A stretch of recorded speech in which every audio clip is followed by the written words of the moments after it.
What is up, gamers and gearheads? Brittality here to bring you another Coalition report where I give you all the Gears of War news from the previous week.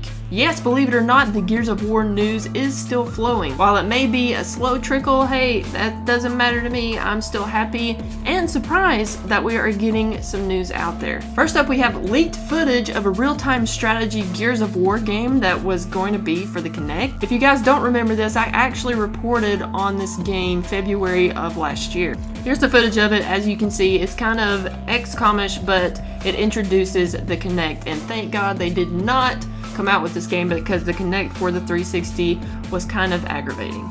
It couldn't even make out what I was saying because of my accent. Can you believe that? But how many of you guys would actually be interested in a game like this? Next in line, we've got another forum post by our good old buddy Steptoe. I want to apologize formally. I think I've been saying Step 2, but it is Steptoe. I'm really sorry. Please don't hate me. Let's hug it out when we meet.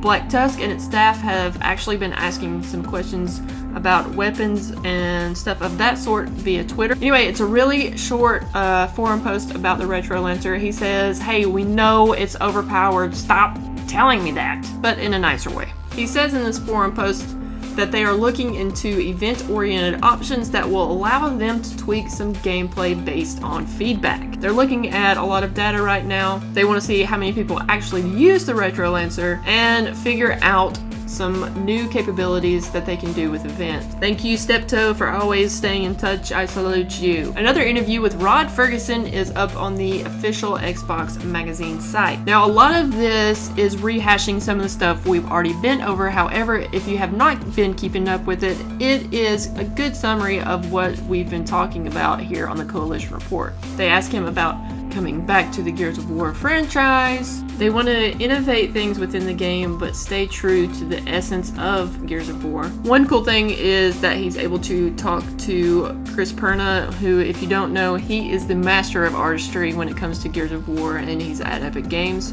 And he's able to bounce some ideas off of him and stuff like that, which is really cool to see. And moving on from that to something a little more serious, we have lost a member of the Gears of War family. His name is Phobos. He was actually killed last week. He was a former teammate of Arctic, who, if you don't know who Arctic is, you need to know him, because if you're watching a Gears of War video right now, you should know who Arctic is. Make sure you go over to his channel. He's a really smart dude and puts out quality videos, not only for Gears of War, but for other games as well. But he did a video talking about Phobos, who was one of his teammates on ZYN, and there is actually a page where you can go and donate to the funeral expenses to help out the family. I just want to say that my condolences go out to the family, and the Gears of War community lost a true Gears of War brother. And that, my good Gears, is all the news I have for you this week. Hopefully we'll have some more goodness coming in live for next week.